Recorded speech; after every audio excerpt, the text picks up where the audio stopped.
Hi, I'm Jack Canfield, co-author of the best-selling Chicken Soup for the Soul books. It was always my dream to write a best-selling book that would make a difference in the lives of others. My book was first rejected by over 33 publishers. Well, one publisher finally took it, and it's now sold over 33 million copies worldwide. I was able to make my dreams come true, and in this program, I'm going to teach you how to make your dreams come true. Selling co-author of the Chicken Soup for the Soul books, Jack Canfield is one of America's foremost motivational speakers. In this program, Mr. Canfield draws upon his 25 years of experience to teach his 6 steps to success, which will help you realize your dreams.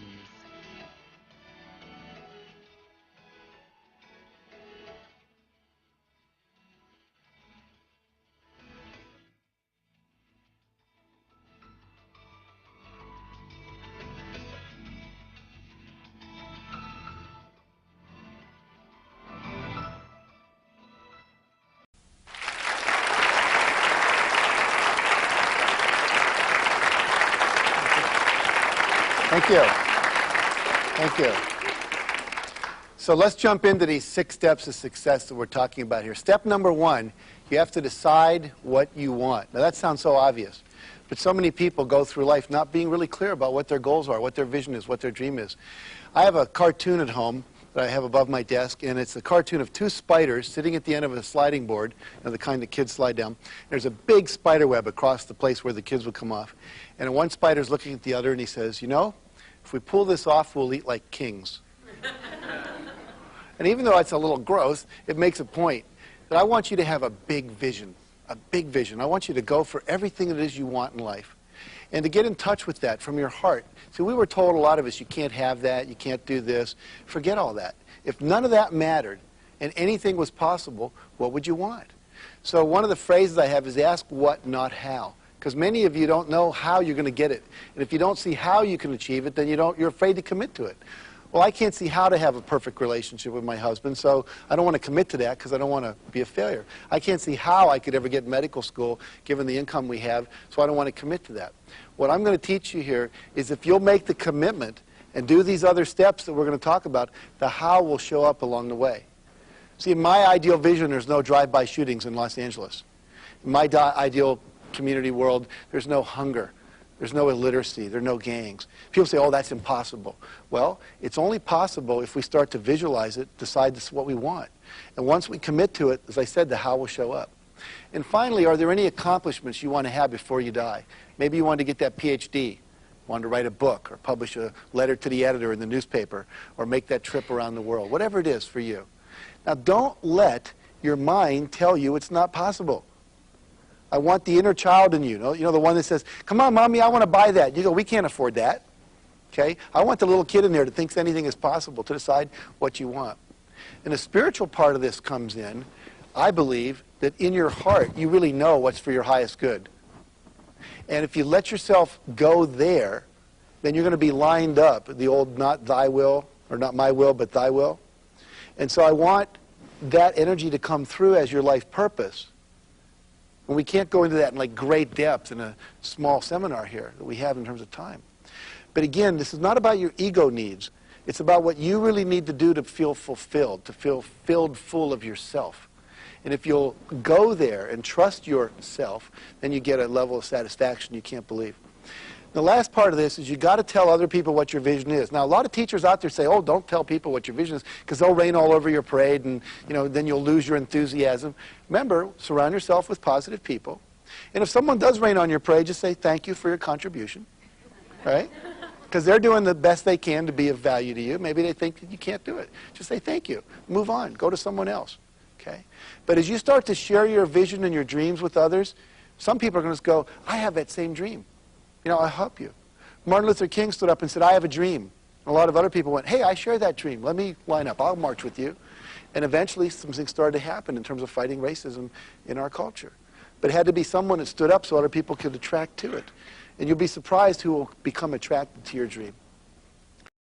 The second step to success that's so critical is you've got to set specific goals and objectives for your vision or your dream. It's a nice thing to say, I want a winter home in Hawaii. But that won't do it. It's got to be measurable. It's got to be in time and space. How much do you want and by when?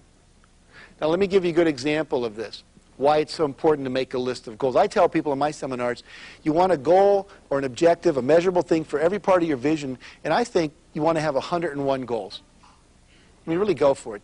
Now, John Goddard, who we wrote about in our first Chicken Soup for the Soul book, when he was 15, he set a list of 127 goals that he wanted to achieve. Now, he's sitting in his dining room with his dad, and all these people are coming over to dinner. These are the big, successful people in town. And he's listening to them talk to his dad, who's a successful businessman, saying things like, you know, I wish before I'd started my business, I'd traveled around the world, because now it's too late. Or I wish I had spent more time with my children. Or I wish I'd read the encyclopedia. Or I wish I'd learned music. I wish I'd learned to play an instrument. And he said, I don't want to live my life and get to 50, 60 and go, I wish I had. Or to live on what one of my friends calls someday I'll. Right? Someday I'll do this, someday I'll do that, and you never get there. And so he made a list of 127 goals. Now, these were not minor goals. These were things like visit the Great Pyramid in Egypt, visit the Great Wall of China, visit the Vatican, meet the Pope, learn 3 languages, read the encyclopedia, shoot out a candle with a .22 rifle from 100 feet, fly an airplane, learn to, you know, control a boat, learn to type 150 words a minute, all these different things.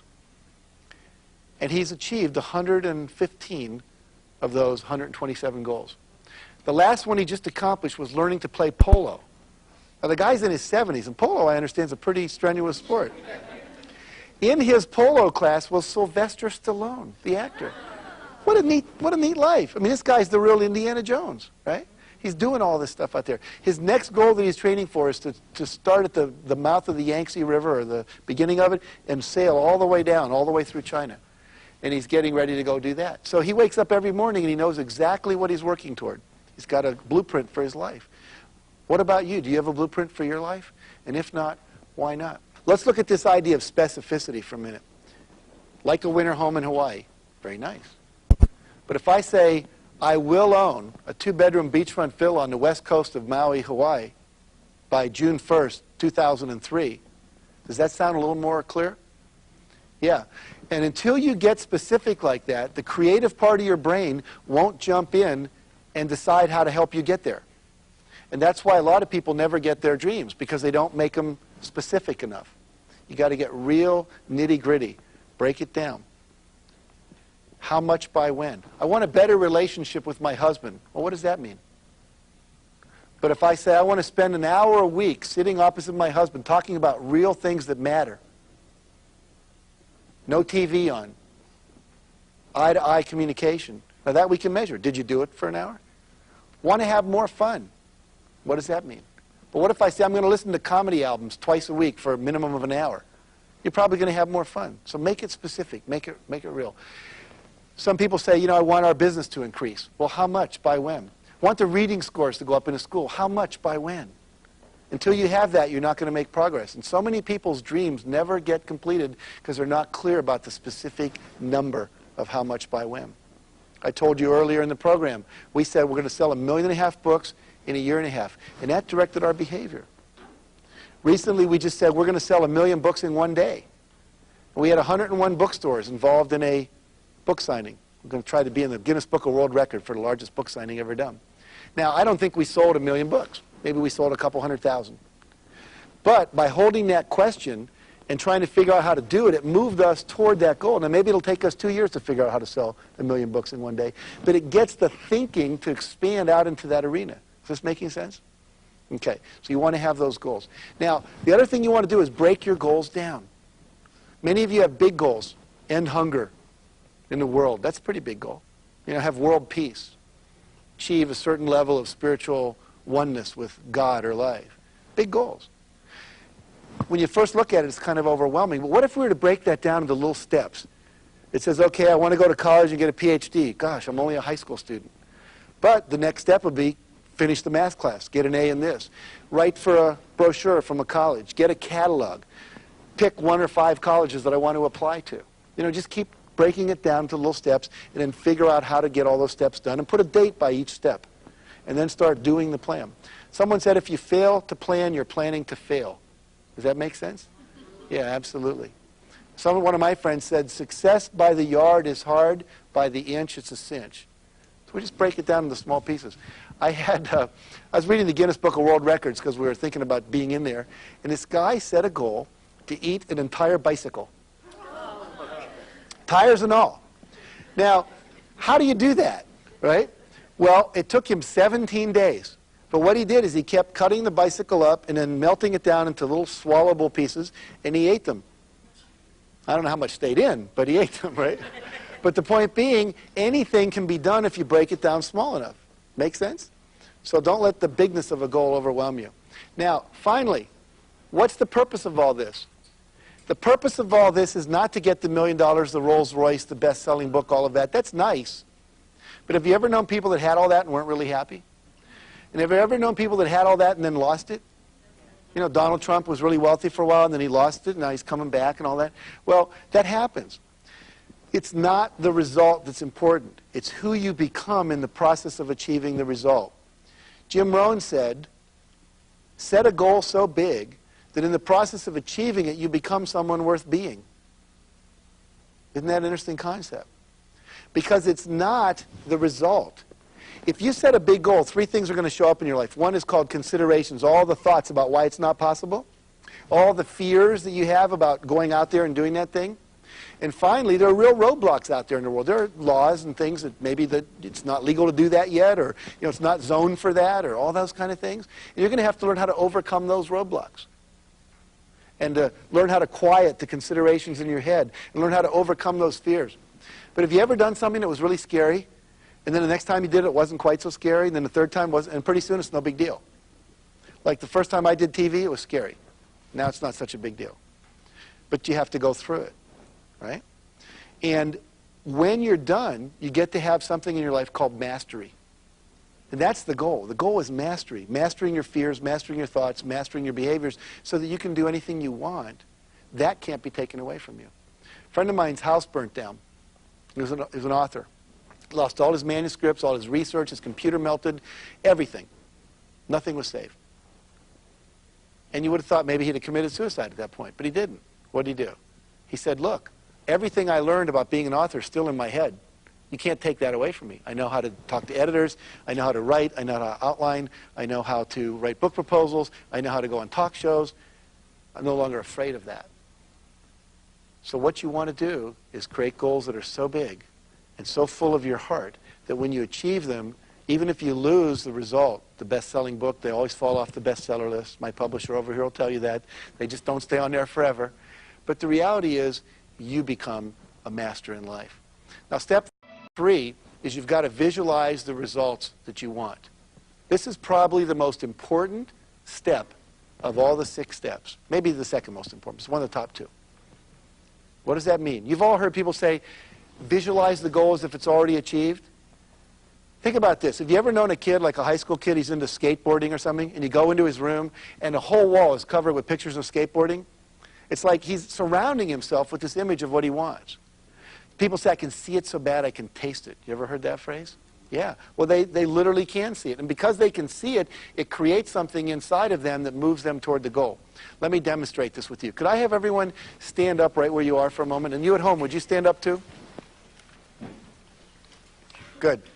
Now, we're going to do a little exercise that is intended to literally blow your mind, to open it up at such a level that you'll never be the same again in terms of this technique we're talking about.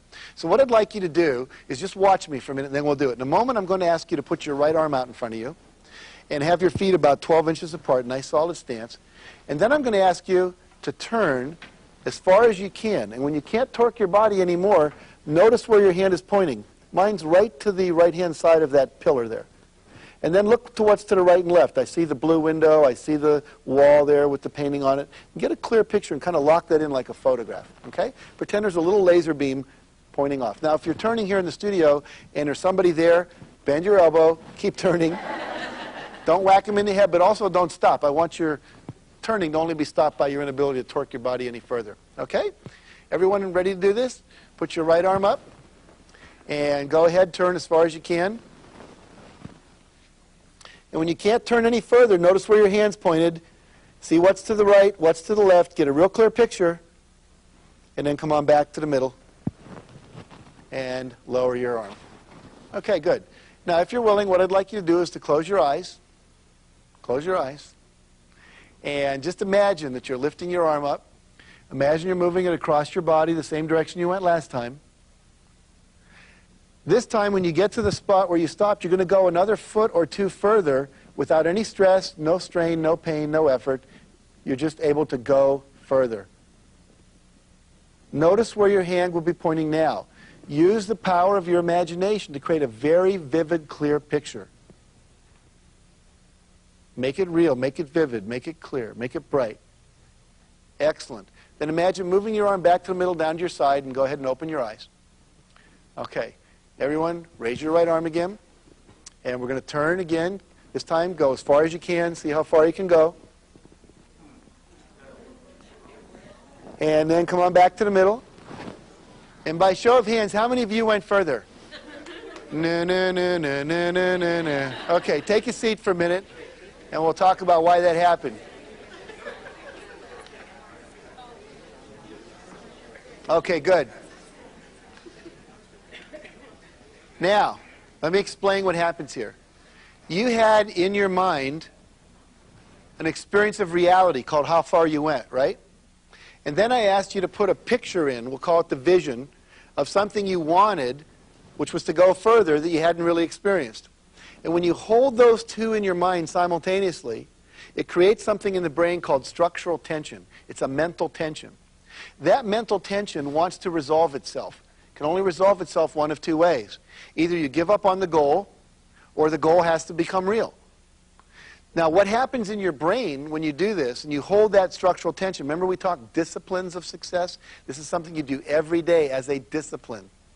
And when you do it, you visualize the goal you want is already achieved. And that structural tension makes three things happen. Number one, you start to perceive things out in the world that were always there that can be resources to help you achieve your goals. Things that you just didn't even notice before, but they were there. Second, you're going to start getting creative ideas. Oh, I could do that. Third, you're going to feel motivated to take action. Now, this perception thing, how many of you have ever thought, gee, I'd like to go to Hawaii, and then you're at a party about 3 days later, and across the room, a room full of 100 people, you hear someone say Hawaii. You ever had that experience? It's like the Red Sea parts, and you go walking. Did you say Hawaii? You know, you have a condo over there? Do you ever let people stay in it? You know, it's like, how do we do that? Well, the reticular system in our brain opens up and we perceive more. Now, I'm going to demonstrate this to you very graphically here in the studio and at home on TV. And I want you to pay attention over here, if we could, to the monitor. And we're going to bring up a sentence on this monitor. And I'd like you to read this sentence with me out loud on the count of 3. We'll all read it out loud. 1, 2, 3. Finished files are the result of years of scientific study combined with the experience of many years. Okay, then we'll take that off the monitor. And what I'd like, in a moment, we're going to put that back up. And when we put it back up, we're only going to leave it up for 10 seconds. And what I want you to do is count the number of times the letter F. F. How many times does F appear in that sentence? Okay? And don't say anything out loud. Keep it to yourself, and then we'll see what happens. So if we can bring that picture up again for 10 seconds. Go ahead and look.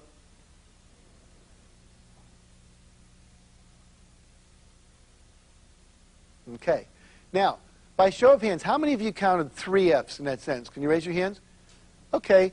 About a third of the audience. How many counted 4 F's? 1, 2, 3, 4, about 8 people. How many counted 5 F's? About 12 people. How many counted 6 F's? About 7 people. How many people aren't going to raise your hand no matter what I ask? Got you back there? Okay, good. Now, first question. Were we all looking at the same sentence? Or not? See, there is an objective reality out there. Let's take a look again, and let's see. Those of you that saw 3 F's, if we look up on the monitor, are those the 3 you saw? Yeah. Yes? Okay. Now we can bring that off. And those of you that saw more, let's bring it up again.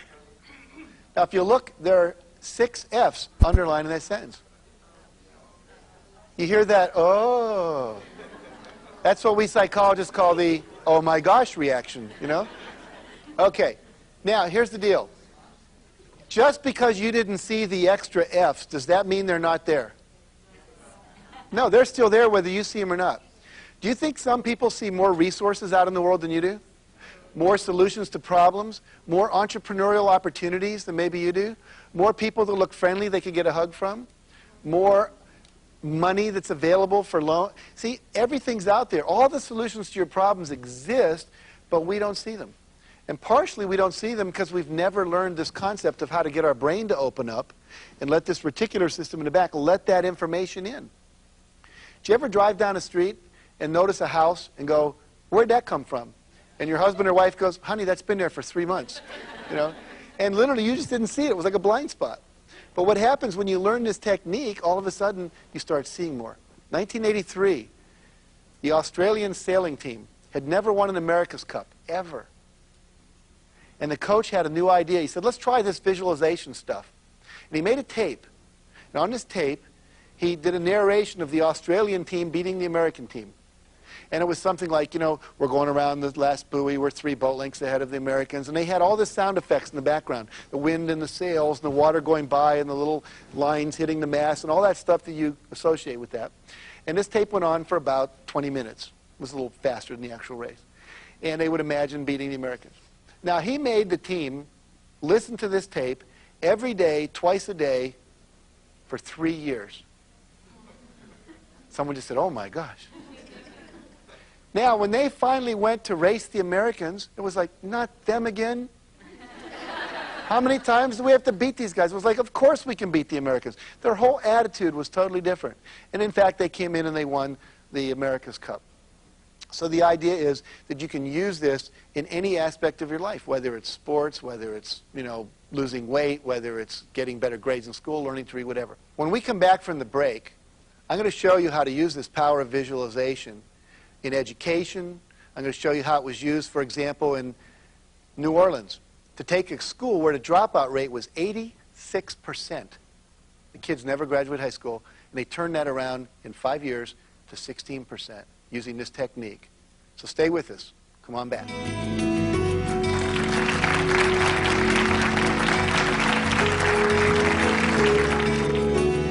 Okay.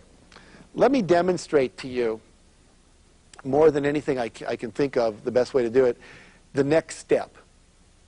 Step number 4. Because it's really critical that you get this. All these steps kind of have to happen together, all right? And this could probably be the most important one.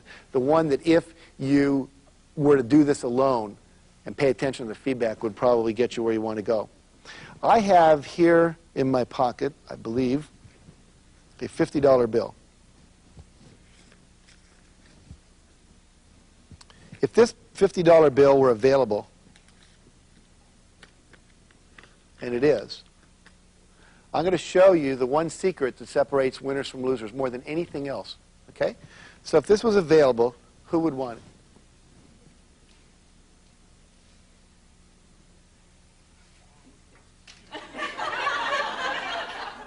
Thank you. All right. Now don't go away yet. Come back. Tell us your name. Debbie. What did Debbie do that no one else in the audience did? She got up and she took action. See, too many times we sit around and we wait and we hope and we dream and we affirm and we pray and we meditate and we do all that. And all that's important. It's part of the process. But at a certain point, the opportunity shows up. And if you don't act, you get to sit and not have $50. Okay? So let's give her a hand for coming up here and doing that.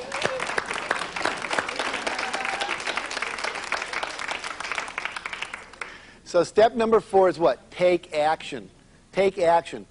One of my favorite quotes is by Henry Wadsworth Longfellow. He said, the heights by great men reached and kept were not attained by sudden flight, but they, while their companions slept, were toiling upward in the night. What does that mean? You got to work. You got to do some doing this. You can't just sit around and hope it'll happen. One of the steps, one of the actions you need to take is called asking. And many of us, see, we wrote a book, Mark and I wrote a book called Dare to Win. And it was a book of all these kind of things, and people went out and they read the book, and still a lot of people weren't successful. And we thought, what's the problem here?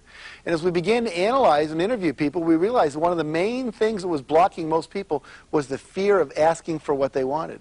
They wouldn't go up and just say, can I borrow money? Will you support my dream? Will you volunteer for school? Will you lend me your car? Whatever it is they need, they were so afraid of being rejected. And so we wrote a book called The Aladdin Factor, How to Ask for and Get Everything You Want.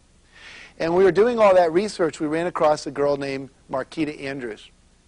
And Marquita Andrews was the living example of what we call ask, ask, ask, ask, ask, ask, ask, ask, ask, ask, ask, ask, ask, ask, ask, ask, ask. Because you're going to have to ask a lot of people. And Marquita, her mother, when she was a little girl, came up to her and said, you know, Marquita, I have a dream. My dream is to travel around the world, but I also have a dream for you. I want you to graduate college. Problem is, I'm a waitress. I don't see how I can underwrite both dreams on a waitress's salary. But I'll make a deal with you.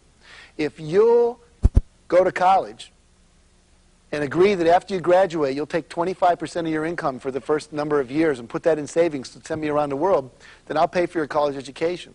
But if you're not willing to do that, then I don't know if I want to pay for your college education. Well, what is she? She's like 7 or 9 at the time. She goes, sure, deal, you know. Well, later that year, she joins the Brownie Scouts.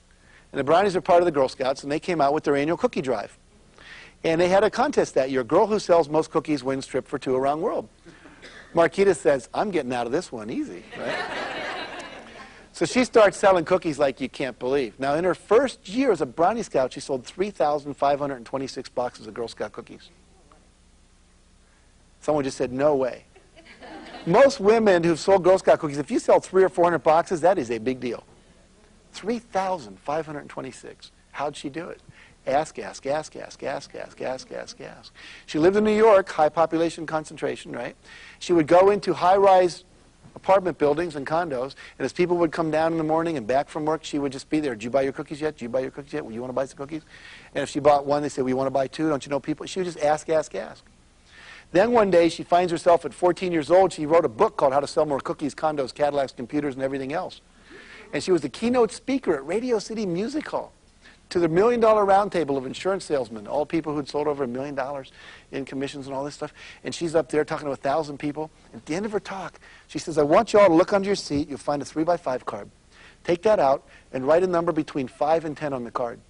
So everybody did. And she said, that's how many boxes of Girl Scout cookies I want you to buy for me today as you leave here. That day, she sold 7,000 boxes of Girl Scout cookies. She's in the Guinness Book of World Records. Before she retired, she sold over 32,000 boxes. Isn't that astounding? Hasn't been beaten yet. Okay. But what does she do? Ask, ask, ask, ask, ask, ask, ask, ask, ask. Very powerful tool. Now, she had one final clause, a little phrase she says, SW, SW, SW, SW. What does that mean? Some will, some won't. So what?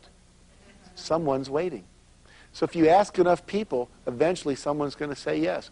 If I asked everyone in this room, do you have a red car? Eventually someone would say yes. It doesn't matter. If you ask enough people, you're going to get your dream met. Now we're going to come back in just a moment. And when we do, I'm going to teach you a word that's going to get you out of the problem of what happens when you ask for something and people say no. And this one word, if you knew this word and you learned it and you used it, can actually get you anything you want in life. So stay tuned, come on back, and we'll show you how to make your dreams come true.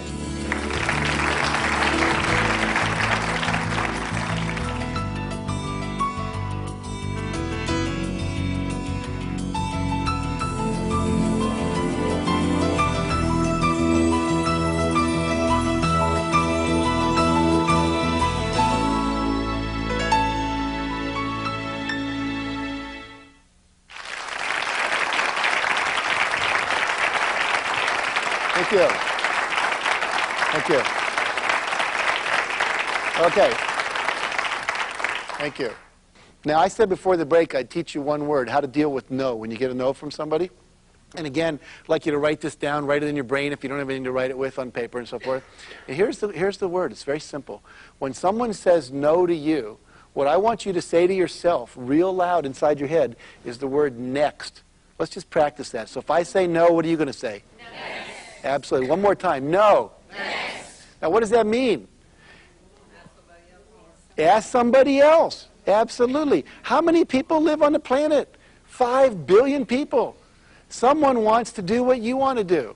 Someone wants to get involved in your dreams. Someone wants to support you. You might have to ask a lot of people. Remember, ask, ask, ask, ask, ask, ask, ask, ask, ask. So when they say no, you say next. And here's another clue most people don't realize.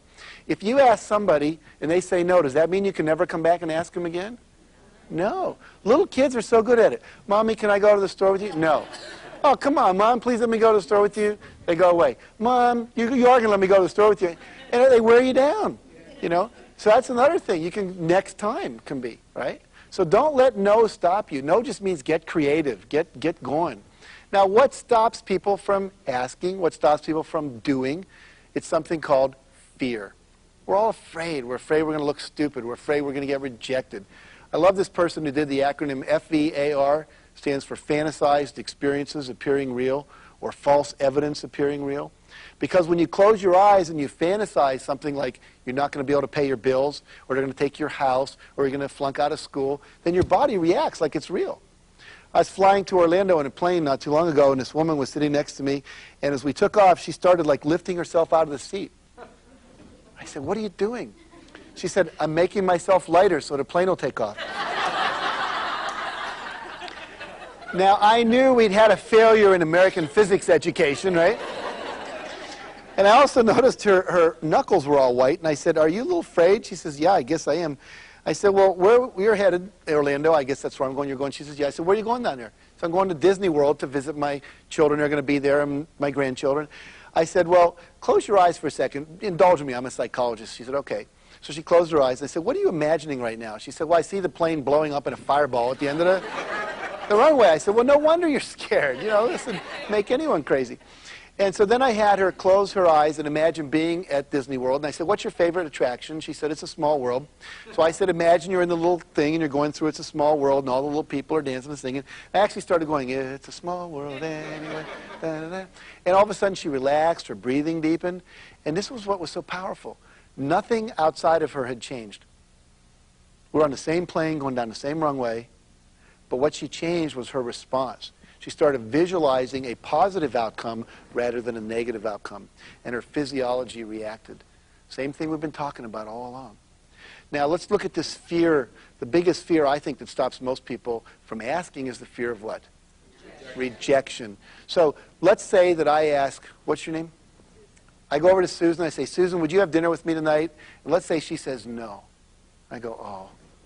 Everyone goes, "Oh, Jack's been rejected. It's so sad." But let's look at it objectively. Did I have anyone to eat dinner with before I asked her? No. Did I have anyone to eat dinner with after I asked her? No. Did my life really get worse? No. Stayed the same, right? If I apply to Harvard and don't get in, wasn't in Harvard before I applied, I'm not in Harvard after I applied. And most of you have spent your whole life not going to Harvard and survived just fine, right? So it's not a big deal. I worked for a optical company that makes lenses. Half the lenses in your glasses, they have 50% of the market, so half of you are wearing them. And I was the first guy that ever brought in as an outside speaker for their sales meetings. And I got there early in the day, and I went out, and there were some guys golfing and stuff. And I went up to people, and I said, "Do you know who the top 2 or 3 performers in the company are?" And they'd all go, "Oh, yeah, it's Bob and Mary and Joe." And I said, "Well, great." Well, that night I went into the group, it was about 300 people, and I said, "Do you all know who the top 3 performers in the company are?" And everyone said, "Oh, yeah, it's Bob, Mary, and Joe." I said, "So you all know who's like selling many, many, many millions of dollars more than you are?" And they went, "Oh, yeah." I said, "Now, by show of hands, how many of you have ever gone up to them and asked them to show you what they do to sell so much?" You know, not one hand went up in that room with 300 people. Isn't it interesting? They knew who had the information, but they wouldn't ask them. I said, "Well, why don't you ask?" "Well, they might not tell me." I say, "Well, you already don't know. So if they don't tell you, you still don't know. How'd it get so bad? You know, it's not so bad." But they were so afraid that they might say, "Oh, you're stupid. I don't want to share with you." And what I found, and I think most of you have probably found too if you test it out, most people are willing to share what they know. They like to teach. They like to share. They like to be a mentor. Not everyone will. But if they say no, what are you going to say? Yeah. Next. There's lots of top performers out there you can go to. We've got to get over this fear of rejection. Don't let it stop you. It's not a big deal. Just keep asking the questions. Ask, ask, ask. Say next. Move on. Nothing happens if you're rejected. Fear of rejection. Fear of failure. Fear of looking stupid. Fear, fear, fear, fear stopping us. Let's look at how to overcome any fear. There's a couple different techniques, but let's look at what I think is probably one of the most powerful ones. How many of you have seen the book, Feel the Fear and Do It Anyway? Remember that? Susan Jeffers wrote this book. Well, think about that. Feel the fear and do it anyway. I'm going to do a little demonstration with you here to show you how this works. going to take this chair here. I'm going to pretend this is a diving board. I'm going to stand up on the end of the diving board. How many of you know how to dive off a diving board? Can you remember when you had to learn to do that? You're standing on the end of the board. So here I am, I'm on the end of the board. There's my dad down in the water. He says, come on, jump. And I'm, Dad, he says, it's only 2 feet to the water. I says, yeah, but it's another 9 to the bottom of the pool. And it's 5 from the feet to the head here, you know, and it's a long way down. He says, come on, just jump. I'm scared. Can you relate to that?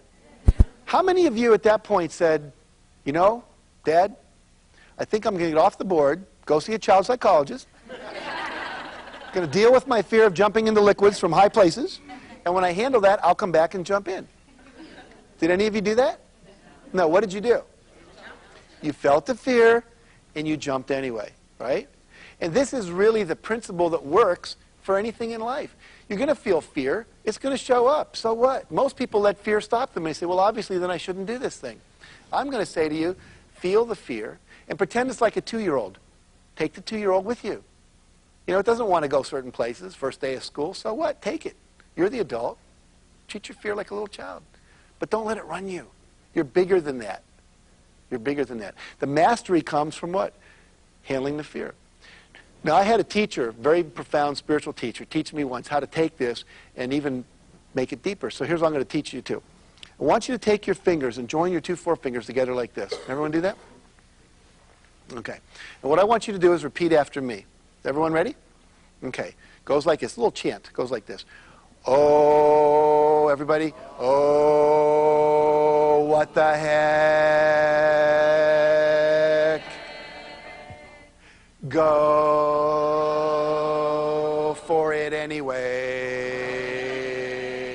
Let's do that together one more time. Oh, what the heck? Go for it anyway. Very good. See? If you can remember that when you're scared, oh, what the heck, go for it anyway, then you'll take that action. It won't always be the perfect action, but if you get into action, something's going to happen. Which leads us into step 5, which says respond to feedback. See, when you take a first action, is that necessarily going to be the right one? No. But you can't get feedback unless you take the action. And some of us are so afraid of doing the wrong thing, we wait until like 18 doves fly over our house in the sign of a cross. Oh, it must be the ideal auspicious day, and then we take action. Well, they don't fly over that way too often, right? So we just have to take an action and see what happens. Now, there's 2 kinds of feedback. What are they? Positive and negative. Which one do you like best? Positive. Right. Positive feels good, right? You know you're on track. But have you ever had negative feedback and it was valuable? Yes. Right. So there's 2 kinds. Now, how many of you actively solicit feedback in your life? You say, hey, I want feedback on how to be a better parent or a better teacher, or how can I be a better salesperson? How can we serve your company better? Right? Most people don't ask for feedback. Why don't they ask? They don't want to hear it. But let's say you're a teacher in school and you don't ask feedback. How I can be a better teacher. The kids go home. Do you think they're talking about how you can be a better teacher? Oh, man, that teacher, she doesn't let us do this, and she's so mean, and yada, yada. Well, everyone in town knows but you. Everyone's talking about it. You're the only one not in on the secret. If you're not getting along with your wife, she's called her girlfriend, her mother, her sister, told the people in the office, everything that's wrong with you. But guess who she hasn't told, perhaps? You. So it's very important to ask for feedback. Now, I'd like to demonstrate how this works. I need another volunteer from the audience. Who'd be willing to play with me? Okay. What's your name? Mercedes? Okay, here's a microphone. What I want you to do is stand right here by the plants. And if you would face me over here. And what I'm going to do is I'm going to walk toward you in a moment. And you're my goal. As I'm walking toward you, 100% straight on, I want you to say, on course. You're like a feedback system. On course. I'm on course. If I go even off 5 degrees, you say off course. Okay? And you're going to be doing it like stream of consciousness. On course, on course, on course, off course, off course, on course, off course. Got the idea? Okay, are you ready? Okay, go. Why aren't you giving me any feedback? Because you haven't done anything. Because I haven't done anything, exactly. Here's the deal. If I don't take action, I don't get any feedback. See, that's why the action's so important. Now, we'll start again. You ready? Okay, here we go. On course, course, course, of course, on course, of course, off, on, off, on, off, on. Now, did I get here? Was I on course or off course more of the time, according to her? It was about even, wasn't it? Yeah. See, I could be off course more than I'm on course as long as I respond once I get back on course. So the key here is if I take action and listen to feedback, eventually I what? Get to my goal. Now, let me show you how a lot of people deal with feedback. It doesn't work. Stay here. And again, real fast, on course, off course if I'm moving toward you, and off course if I'm not. Are you ready? Okay, go. Here's how one person I know deals with feedback. On course, off course. Oh, no, it's too hard. I quit. Life's too hard.